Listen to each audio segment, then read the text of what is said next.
Welcome to our posts. Today we will see stories of our malicious compliance. You're not allowed to leave, you have to testify as a witness.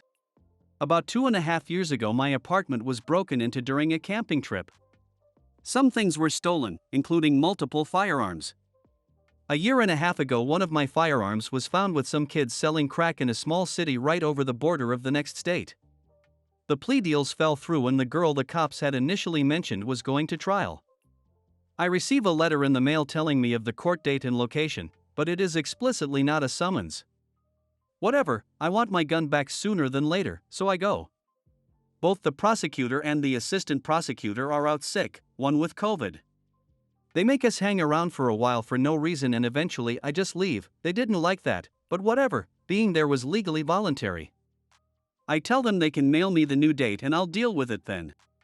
3 weeks go by and here we are this morning. I get home from work and I check my mail. There are 2 letters, one for the first girl, and another's for a guy I know just as an accomplice from the updates about the girl. His trial is today, and hers is tomorrow. I go to the courthouse 40 minutes away and let them know I'm here, everything is fine. They bring in the jury pool and spend 2 hours getting down to 7 jurors. The trial starts and we're just patiently waiting for cops and one other civilian victim/witness. They tell us no worries, this will be super quick. They basically just need to ask if it's the firearm I reported stolen and I'll be on my way. They call in all the cops, who are getting paid this whole time, first. It's now 1 p.m. I've been up for 24 hours, on 3 hours of sleep the day before, after working a 12+ hour overnight shift. My entire body is cramping, I'm super uncomfortable, I'm exhausted. I last ate at 10 p.m. The assistant district attorney comes out and tells us they're taking an hour lunch break. I tell her I can't stay and I need to leave. She tells me I'm not allowed to. I already presented as a witness to the judge, I'd been summoned, I hadn't, they can charge me with this or that. One of the cops tells me they could detain me, the judge could order me, after I point out I haven't been summoned and again, this is voluntary. Basically they try and strong-arm me when all I want to do is go home. I point out that this guy isn't even who I was told was found with my gun. The assistant DA starts explaining how oh no, he totally was, I don't know who you heard that from, my local PD mentioned the girl by name originally, giving me all these details about the case. Then re-emphasizing, I really must stay, or I'll be charged with a crime. Don't worry though, we'll get you in right away, so you can leave soon being in more than an hour, minimum. Here's the thing, the judge issued a sequester order first thing in the morning before jury selection. I say fine and wait. Here comes the single greatest act of malicious compliance I've ever committed in my life. All the attorneys come in, all the jury comes in. The judge makes me swear to tell the truth. I do. As soon as I finish, I blurt out the prosecutor broke the sequester and was telling me about the case during the break. Stop. Everyone, except the lawyers out. Including me. Eventually they bring just me back in. The judge again makes me swear to tell the truth, confirms I understand what's happening, tells me the importance of a fair trial, maybe don't witness tamper then, and explains that witnesses are never to volunteer information and are to only answer the questions. You've been summoned and it's a legal obligation. I let him finish and mention that I have never been summoned. He says, then I'm ordering you, understood? Yes. Everyone comes back in. We all take our oaths again. The prosecutor that was threatening me starts asking questions. Here's the thing, I swore to tell the truth. I never agreed to tell it in a way that makes her life easier. She asks me some basic questions, name, age, what I do for work, etc. Then she gets into the actual questions, do I own weapons, did I report any stolen around this date, did I own one of this model, did I report this model stolen, etc.? Is this your gun? It certainly looks like it. Did the XXXX police contact you when it was recovered? No, who did? Why police department, my local PD. Did they give you any details regarding how it was recovered? They said it was allegedly used in a crime by girls named defense objects, and the judge strikes that from testimony. By now the DA is realizing that she's giving me too much leeway and starts asking for yes or no answers, eventually asks if I'd recognize the serial number if I saw it, I tell her no, and that roughly sums up my questions from her.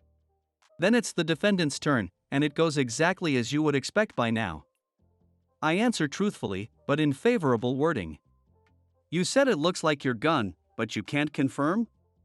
I'd need to compare the serial number against the police report or the gun shop which still has it on record. Do you know who stole your firearm? No. Do you recognize ZZZZ? No. She asked a few more plausible deniability questions and then I was free to go.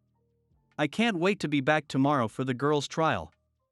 I'll probably be much less malicious, but I know the DA will be nervous when she sees me. Court is officially over, so the sequester order is no longer in effect. Good times, and don't worry, if I botched her case in this regard, that kid had more than enough charges. He should have taken the plea deal. Next story. I dare you. Okay, bet. A couple of years ago I was working with a really obnoxious coworker. He was super lazy, always complaining, extremely unmotivated to do anything actually related to his job, very motivated to mess around at any given opportunity. Anyway, this one night I was doing the big closing mop. At my store this meant filling a bucket full of water/floor cleaner, splashing it all over the store, scrubbing over with a hard brush and vacuuming everything with a wet vac. Clean, fast, and effective.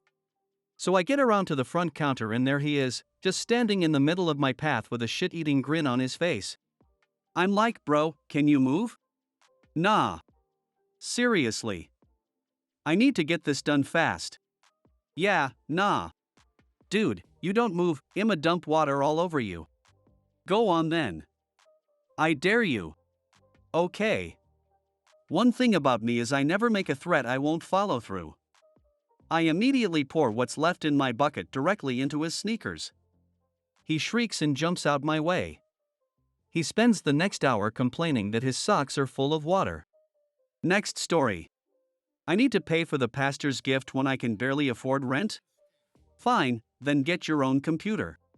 This happened several years ago back when I was part of a Christian cult church and in leadership. Also am writing this on mobile, so sorry if it looks funky.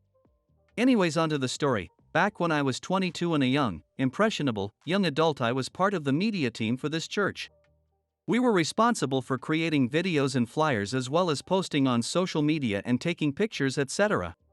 This was volunteer work, but the pastor, we'll call him Pastor Corruption, was an anal, cold-hearted dictator of the religious institution who would often give us last-minute projects that would keep us up all night in order to make a video to play during service the next day. We averaged 3 to 5 hours of sleep per night, but this was while I was in school, so during this time, in order to stay on top of my homework and other projects, I would average closer to 2 to 3 hours per night, and TBH, I'm not sure how I survived with only having occasional bouts of suicidal ideation and paranoia or delusions. Pastor Corruption loved money. He had a giant, 6-bedroom house for himself and his wife, only complete with heated driveways and the latest model Cadillac which sat atop of said driveway. The church building itself was overinflated, which sat close to 1,000 but maybe had a congregation of only 400 or so. More than Pastor Corruption loved money, he loved other people's money. 70% of the sermons were regarding how you needed to give the shirt off your back to the church or else you didn't love God and were going to hell, which is ironic considering that their accountant had been caught embezzling funds in the past. This went beyond tithes, which was 10% of what you make, and included pledges, fundraisers, giving for church events, and going to retreats that made a profit from the attendees. Pastor Corruption and his pack of goons, aka associate pastors, who also shamed you for not giving money and being poor, would openly brag about how God blessed them after these rounds of extortion. Well, one day, it is near Pastor Corruption's birthday and his pack of goons decided that the pastor's car from last year's model was too old and he needed a brand new car. They took a pledge from all the ministry departments to pay for said car. The minimum pledge you were allowed to make was $300 and the media team was no exception. Me, being a broke college kid with a minimum wage part-time job, decided that was impossible and I just wasn't going to pledge anything. This led to several hour-long lectures and shaming sessions about how I was seen as a leader. I wasn't seen at all since I was always working behind the scenes, lol, and I needed to set an example. Finally, I got fed up and worn down to the point I confessed that I couldn't pledge because that would be taking all my rent money. I lived with some other leaders from the church at the time and shared a room with another girl. $300 doesn't seem like a lot now, but at the time, for not even having my own space or a place for my bed, this was highway robbery, especially for a broke college kid. A girl who lived with me, who also was lecturing me, told me just pledge the money anyway and I can pay rent later. Welp, I was coerced into giving the $300 for Pastor Corruption's stupid car, and now he had two brand new Cadillacs sitting in his heated driveway. 3 days after rent was due, the girl who lectured me about pledging comes up and asks me for the rent money. The conversation basically goes like this. I don't have it yet. What do you mean you don't have it? I gave you 3 extra days to figure out something. What am I supposed to do? Pull it out of thin air? Maybe you should be more responsible with your spending. I have spent $2.16 on myself in the last 3 weeks, and it was to get a coffee so I don't crash my car while driving because of a lack of sleep. I'll give you until the end of this week, but you can't expect us to cover you any longer than that. You are being extremely selfish. Now, on top of worrying about juggling projects between school and the church, I need to worry about not getting evicted. Then I come up with a plan. I'll just pawn my laptop. My laptop was brand new, since it had just come out recently, and I decided to splurge and buy the latest model when my last 6-year-old laptop took a dump on me a few months before. I used it for schoolwork, but they had labs I could use on campus that would help me get by. However, the other thing I used it for was media projects for the church. You know how Pastor Corruption likes money? Well, he didn't like spending money, so the media team had a 13-year-old desktop that was overloaded with files, which severely slowed down its already laggy performance and caused it to take several hours to render videos, if they didn't fail or corrupt. When I had gotten my laptop, it was fairly decent at rendering large video files in under 10 minutes and had amazing clarity and graphics, so they had convinced me to switch to using my laptop for all things media related rather than using the decade-old desktop. I didn't mind because it didn't interfere with my schoolwork that much, but all the templates for social media and other video and files were on my laptop now, meaning every week I was responsible for getting everything updated and handing off the final version of the file to the head of the media team.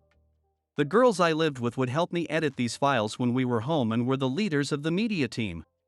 This means that all the recent files of projects they needed were on my laptop and no backups were made on the church-owned desktop.